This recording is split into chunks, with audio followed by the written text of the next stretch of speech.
I'm kicking this off right now with a brief advertisement for NABIP. If you are not a member of NABIP, the link on the screen will provide you with a discount to become a member. And NABIP, formerly known as NAHU, I think I can say that, but advocates for agents to legislative leaders on so many different things to help us agents serve our clients and do our jobs more effectively. So there's a lot of other benefits involved with this, but just briefly wanted to give a plug for NABIP and your local chapter to go ahead and join. It's certainly worth it. Lots of really great meetings you'll be exposed to and that sort of thing. So thank you for that information. Brian Bell was the one that gave me this information. But my name is Kristie Strauss, and I am the Vice President of Sales at Insurance Advisors Direct. And the topic is the value of ancillary. My hope today is that you leave with knowing why you should market ancillary, how you should market ancillary, and most importantly, when to offer this up to your clients. So let's take a look at some of these things right now. Starting with the definition, let's define ancillary. What is it? It's actually a term that means additional help and support, which is exactly what these products do. And there's many different products that we'll talk about. But many years ago, the insurance industry was taking a close look at the statistic of bankruptcies and realized that this alarming percentage of folks filing for bankruptcy were due to medical conditions. And of those that were in medical bankruptcy, we're finding that these folks actually had medical plans in place. So basically, this is pretty alarming and troubling. It means that even though somebody has a comprehensive major medical plan, it's not covering all the bases. Cost of health care has gone up, and depending on what's happening and the medical event you're having, it's not even touching what it needs to for the most part. So let me ask you this as agents, if you could provide a cushion for your client when and if they had a medical event, would you? Do you think it would make a difference? My guess is since you're agents, you would. So let's kind of scratch the surface. Briefly, I want to tell you we had our sales summit back in March and posed this question to a panel of our top agents and asked how many of you are selling ancillary products. Surprisingly enough, none of the agents on our panel are. Now, I do know some of our agents are offering ancillary products, but the lion's share of them do not. And there's got to be reasons for that. Perhaps you think it takes a long time. Perhaps you think you're trying to upsell your client. Perhaps, who knows? You're just not comfortable with it. There could be a lot of different reasons involved. But let's really just dive into this today. So ancillary products claims are paid out in a couple of different ways. And as you look at this screen, it shows you accident, critical illness, hospital indemnity, and vision dental hearing plans. And most of you may know how these benefits pay out just by the topic, the scheduled benefit plan. Typically, folks think of Aflac. You break your arm, your neighbor breaks your arm, you all have Aflac, you're all getting the same price, no matter what that break is. So that's a scheduled benefit. And they label the injuries that happen and put a dollar amount next to that injury. Those tend to be cheaper in price. They're good. They're great to have. It does help reduce the premium. So, really good to consider. Another type of accident plan will have a coordination of benefits.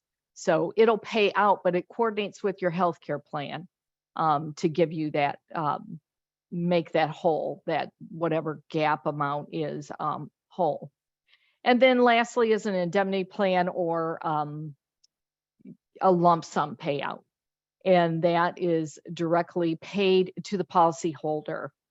You get that money and you do whatever you want with it. Some might like to call this lifestyle, containment, or just being able to protect your lifestyle. So just an example, you get injured, a check comes to you for the cost of those injuries. And even though your healthcare plan might have taken care of most of it, you had to dip into your pocketbook for more child care, or maybe a day off of work that you're not paid. So however you use that money is up to you. It's not coordinating. That's just totally on you. So each one of these are set apart from each other just by how they're paid out at claim time. So when assisting your client to find the best plan for them, first of all, you'll need to find a competitive premium. And so you'll have to know their pain point. What are they comfortable with on the premium? Do any of these plans require underwriting? And if that's the case, you know how much. Most of them are going to be simplified. Most accident plans are guarantee issue. Many of the hospital plans now have a guarantee issue period, typically, between 64 and 68-ish. Some are even going higher now. Critical illness plans or cancer plans do have some knockout questions. We call that simplified issue. Maybe a build chart is part of that. So you want to find that out. And then lastly, the claims. How do they pay their claims? How quickly do they pay their claims? And do they have a really good claims department, claims history? Because this is where the rubber meets the road. If you get your client in an ancillary product and they go to file a claim, the last thing you want to get as an agent is a phone call saying, the claims process was terrible. I just gave up. It was too lengthy. And that can happen. So IAD, we're here to help you through all of that process and selecting the right plan for your client depending upon your needs. And we've got so many carriers. They're all good. Some of these carriers are just for individual plans, and some of these carriers go to the work site and they can offer up nice plans for employer groups. And just so you know a little bit about that, that's the number one thing employers are touching agents and asking them, hey, what can I bring to the table to help my employees, to keep and retain good employees? Oftentimes it's something like a critical illness or an accident or a hospital indemnity plan. These are really important things to the general population to have more of and to help richen up their standalone medical plan. So when we talk about ancillary, oftentimes you're thinking of cross-selling or package selling. And because the premiums are lower, the commissions are a little bit smaller. So sometimes agents shy away, not just because of the commissions, but it seems like, oh, it's not really worth it. By the time I go through this whole process, I'm only getting, whatever, $40 a month on a typical plan or something like that. And I'm just throwing that out there. It varies greatly. So when you are talking about an ancillary plan, typically it is paired right off the bat, and I would recommend this, with your healthcare plan. And so presenting it with an example, an under 65 health plan, whether it's on the exchange or not, maybe you want to pair it up with an accident plan. Look for a premium that's attractive, but the under 65 age tends to be more active. Where are most of their costs coming in? They're going to come in on accidents. They're going to be in the urgent care, the emergency room with stitches or things like that. Not necessarily, illnesses, but you have Medicare Advantage clients. They have some exposure. Their exposure tends to be on those days in the hospital, days 1 through 5, 6, or 7. And you want to help protect them. So here's the thing about the hospital. You go to the hospital and they release you. you are not well. It's not completely well, I'm all better. And, I'm back at my old lifestyle. You're still recovering. So a hospital indemnity plan is going to pay you out a set amount, whatever you decide at the time of your application, to use that money however you like. They don't say, hey, did you, settle up with your hospital on that money? They say, here you go, Kristie Strauss. Here's your check for $500 for your hospital stay. I may need to use that to hire my granddaughter to come in and help me a little bit, whatever that may be. House chores, maybe just help me. Maybe I need bandages removed and replaced. But these types of plans allow for that. As great as our medical plan may be, they'll never make your rent payment or your mortgage payment or your car payment. These types of plans come in, make you whole, help you with that. Continuing on, not bringing in a dip in the things that will come about. So kind of keep that in mind. Medicare supplement plans. I recommend every med sup plan that you offer, you're also offering up your dental. That's really important. Dental right now is probably the number one asked thing for most seniors. They're asking about their Medicare Advantage dental plan and what's the richest plan and give me the best plan with the most benefit bank and that sort of thing. So offer that up. We have lots to look at and ones that you can choose from. It's really important to do that.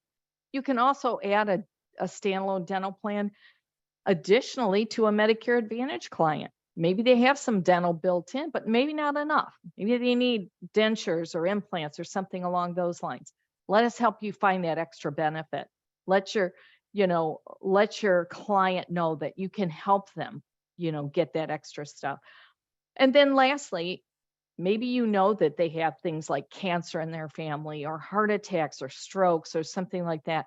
A critical illness plan is going to come in and again, pay them a lump sum amount, help them, ease their financial burden during that time. So these are all really important things to keep in mind. Again, all of these ancillary products are individually sold or on a group chassis at worksite and employer groups. So remember that if you have anybody who's got a small business and looking for ways to, keep their talent and that type of thing. So let's talk about increase your earnings. Obviously, how do you do that? You've got to pair your medical plans up with an ancillary plan. You can do this year round, which makes it nice. You're not restricted to an enrollment period. Oftentimes, agents that are in AEP or OEP are thinking, I'm swamped. I don't have time for this. Perhaps you don't, and that's fine. But you have time in these off times, in these off months to go back and say, oh, I want to check on your med sup or your med advantage. Are you using your OTC? And oh, by the way, we didn't get a chance to really talk about a hospital indemnity plan. Do you mind if I, give you a few ideas on how this works and share some things?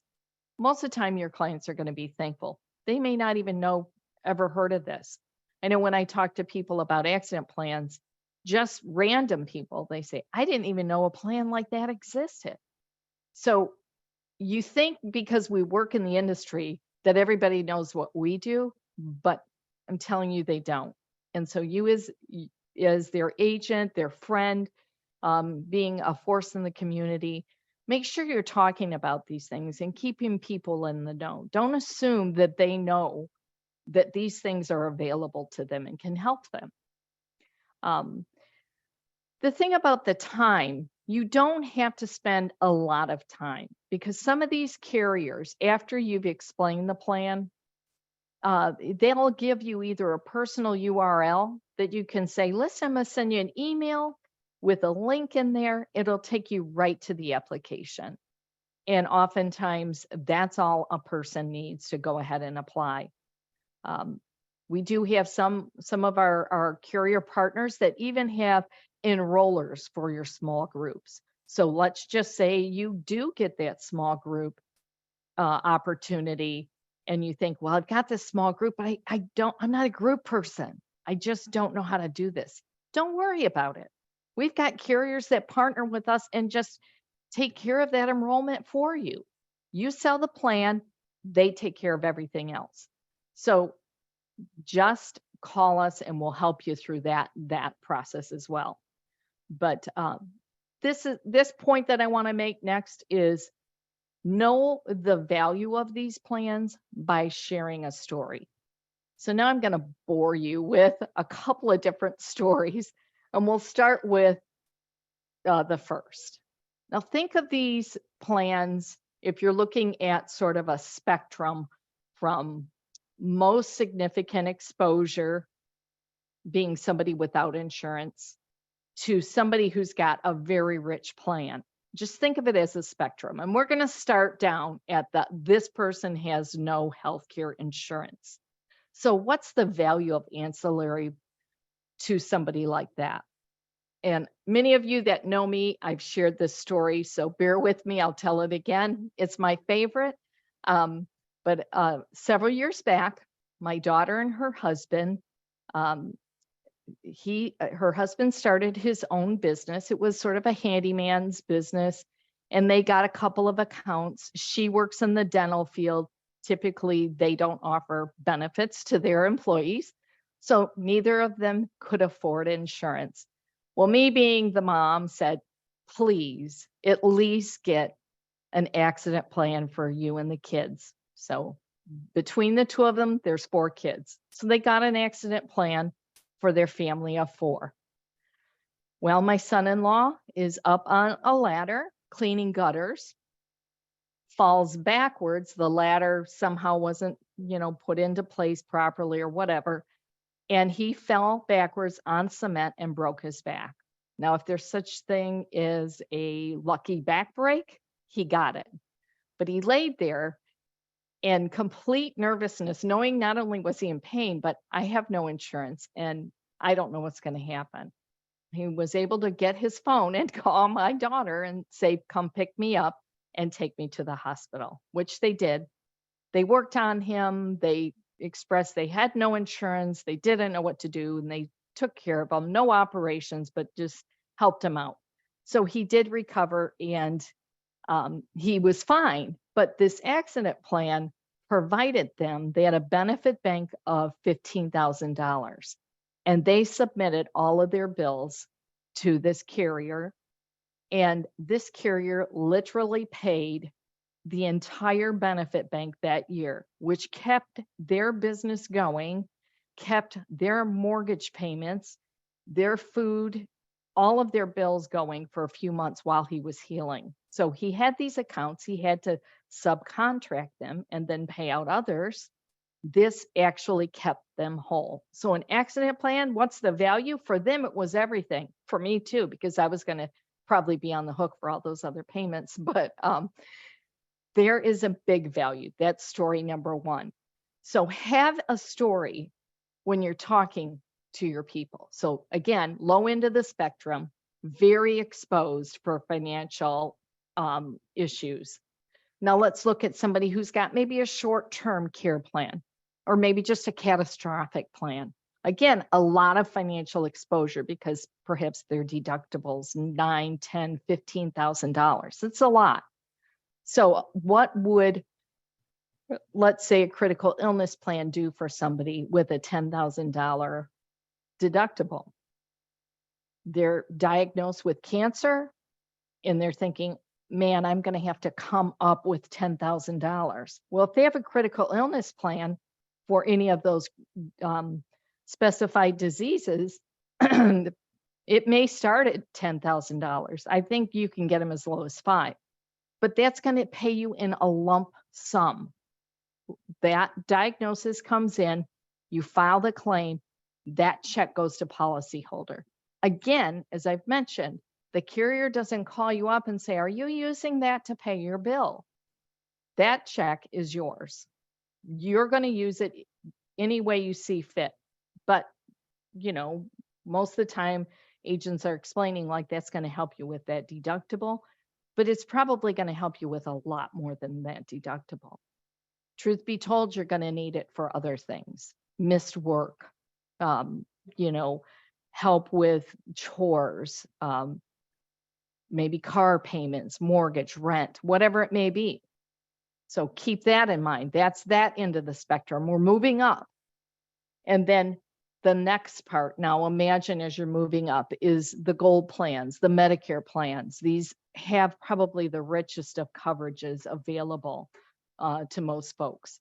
So let's go ahead and take a look at somebody who does have, hardly any deductible, hardly any copays, a Medicare Advantage plan. Really, their exposure is the hospital. So again, let's talk about that. They may say, I don't need it. My plan's really good. I have a med sup. It's great. It's the creme de la creme. That's wonderful. Once again, we know medical plans will never come in and pay your bills ever. They're going to take care of you. They're going to pay for your medical expenses. But why would you dip into your savings to have somebody come in and help you with household chores, help you with your car payment or your auto insurance, when you can have a budgeted monthly lower premium hospital indemnity plan or a critical illness plan if you know you have a family history of strokes, heart attacks, cancer, and such? Why? I mean, these are people that live more on that aren't risky with their money and perhaps are a little bit more conservative. Don't dip into your savings. You've got a plan that's going to pay you for that. So that's where ancillary products on that spectrum, from the most significant exposure to not a lot of significant exposure. It doesn't matter where you are. There is a value in each and every one of these plans. This last story, again, personal story. So I'm just going to put in a plug. Again, the accident plan. So most of these do not coordinate. If you're injured on the job, your job and your employer pays for 100% of those healthcare issues. So you're not seeing any healthcare bills. You don't have to worry about it. It's called workers' comp. They're taking care of it. But additionally, you can file an accident claim. In this particular circumstance, my husband is a firefighter. He was injured on the job. That was taken care of. He tore his whole rotator cuff and was off for 8-9 months. So what happens when you're on disability is you only get up to 80% of your, and sometimes even less, of your regular salary. So you're in a deficit of 20%. Well, that doesn't sound like a lot, but it is. Most people live up to their means. So when you file your accident claim and you get that amount back, he had surgery, he had multiple MRIs on it. All these things are very expensive, and we're reimbursed that. All that helped with that 20% deficit. So again, when you're thinking, hey, there's not a need for these plans, I'm telling you first-handedly, there is a need for these plans. They're great plans. I highly recommend every one of the agents out there talking to your clients. If you're not talking to them, somebody else may, number one. Number two, if they've got more than one plan with you, now there's stickiness. And number three, when they file a claim on these plans, they're going to thank you and they're going to recommend you, and you're going to get more business because of what you've done for them.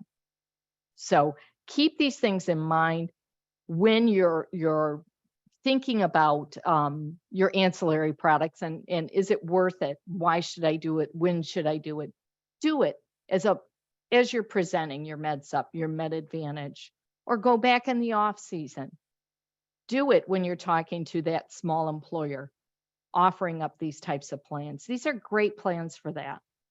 So lastly, I just want to say, what can IAD do to help you? We can do lots of things. So we're going to get you appointed. We'll start with 1 or 2 carriers, depending on what you're specifically looking for. We'll help you get some printed materials and marketing pieces to give out to your clients, just to let them know. that you have a plan you'd like to talk to them about. And again, provide stories. You can use mine, I won't care. Or maybe you have some of your own. But I guarantee you will have people that will be very appreciative and will say yes. Not everybody, but you'll get enough people saying, that sounds great.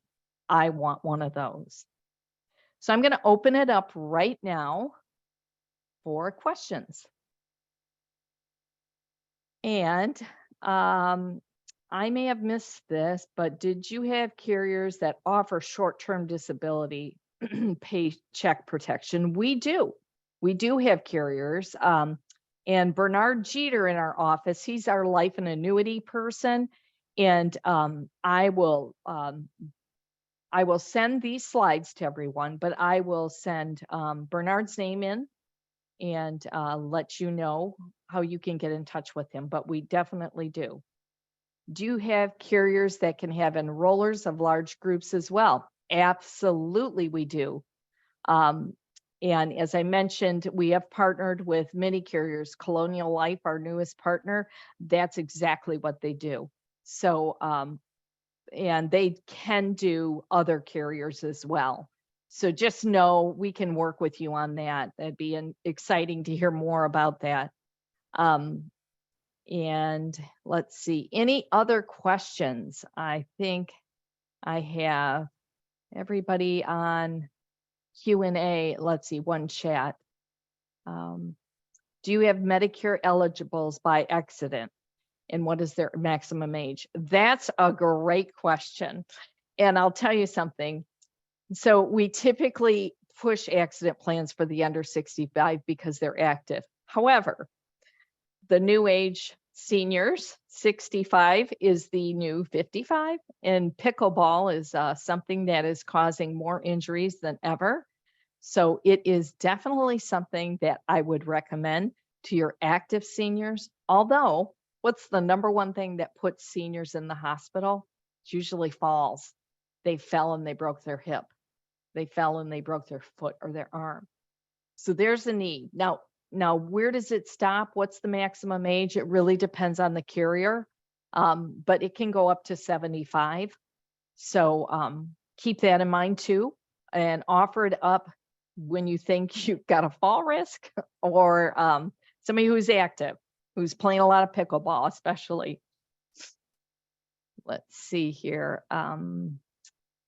Anybody else have any questions? Let's see.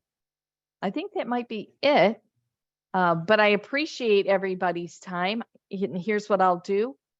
This is a recorded webinar. It will definitely go into our YouTube video library. Watch for it there. Also, I will send you the slide deck and some information after this as well. I really appreciate everybody's time. And if you do have any questions afterwards, feel free to email me. I believe there it is. There's my email and my phone number with my extension. I'd be happy to talk to you a little bit more about these plans. Thanks so much, everyone, for your time. And you all have a great day.